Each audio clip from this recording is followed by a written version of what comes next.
Cet homme vient tout juste d'être arrêté. Il est suspecté d'appartenir aux milices qui provoquent le chaos partout dans le pays. Nous sommes à la périphérie de Bangui, dans le quartier appelé Combattant. Depuis ce matin, les soldats français ont pour ordre de désarmer tous les miliciens, par tous les moyens.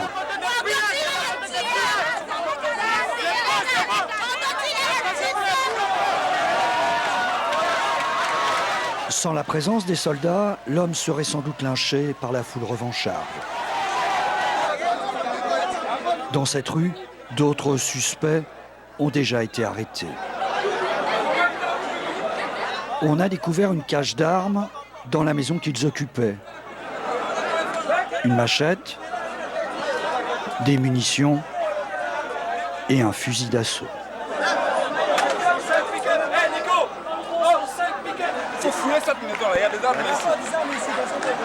Dans cette maison-là. Cette maison-là, il y a des armes. Dans cette maison-là.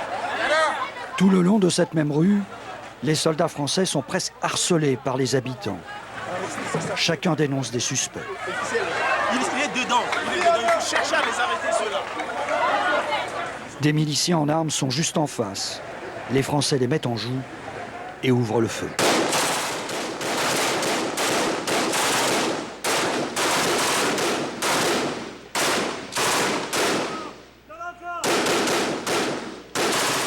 Cette fois, il n'y aura pas d'arrestation. Les miliciens ont réussi à fuir. Plus globalement, les soldats français ont saisi des centaines d'armes en tout genre, roquettes, fusils, armes blanches. Ils sont aussi intervenus, vous allez le voir, contre les pillages. Nos envoyés spéciaux Martine Laroche-Joubert, Nicolas Oher et Nils Montel ont passé la journée à leur côté. Voici leur reportage. Scène de pillage aujourd'hui à Bangui, chrétiens contre musulmans. Ils les accusent d'avoir tué l'un des leurs. Le quartier musulman est mis à sac. Qu'est-ce que vous avez à la main? Ça, c'est une machette. C'est pour quoi faire? Pour tuer. Pour tuer. Tuer les musulmans? Oui, ça, ouais, c'est tout. Alertés, des militaires français débarquent. Oh! Dégagez! Dépêchez-vous. Ok, tu poses, tu dégages. Tout le monde dégage. Allez, circulez. L'engrenage de pillage, règlement de compte continu. Quand les militaires français arrivent, ça se calme. Mais dès qu'ils auront le dos tourné, ça risque bien de recommencer. Autre mission du jour pour l'armée française, désarmer les milices. Chaque motard, C'est bon, allez. chaque voiture est contrôlée. Est-ce que vous avez des armes? Non. Problème, les groupes armés se sont volatilisés. Ils ne circulent plus sur les grands axes. Les habitants du quartier ont leur idée. Vous fuyez les véhicules en route, mais allez au quartier, allez en profondeur. Rechercher des armes au fond des ruelles, les prochains jours s'annoncent difficiles pour l'armée française. Confrontés aussi à cela. Nous sommes dans l'enceinte du palais présidentiel, le refuge des ex-rebelles de la Seleka. Ils ont pris le pouvoir en mars dernier et ne veulent pas le lâcher. Aujourd'hui, des milices les rejoignent, surarmés et bien décidés à le rester.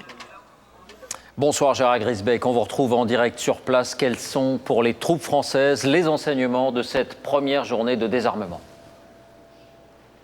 Oui, c'est vrai qu'elle le veuille ou non, finalement, la France va commencer une opération de longue haleine. Vous savez, cette première journée s'est plutôt bien passée pour l'armée française. Elle a saisi beaucoup d'armes.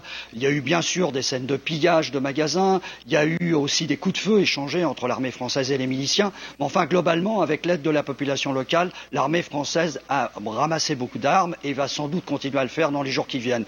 Mais il n'empêche, les miliciens vont comprendre au bout d'un certain temps que l'heure n'est plus au combat, qu'il vaut mieux se faire discret, qu'il vaut mieux enterrer les armes en attendant des jours meilleurs. Et pour eux, les jours meilleurs, évidemment, ce sera les départs des Français dans quelques mois ou un peu plus tard. Vous savez, l'histoire de la Centrafrique, finalement, c'est lorsqu'il y a 300-400 soldats ici sur place, ça ne suffit pas à rétablir l'ordre. Lorsqu'ils sont 1500, eh bien, l'ordre peut être rétabli. Il n'y a donc pas de solution militaire, sauf à penser qu'ils vont rester là pour l'ensemble des années qui viennent. Donc il n'y a donc pas de solution militaire, il ne peut y avoir qu'une solution politique. Merci Gérard.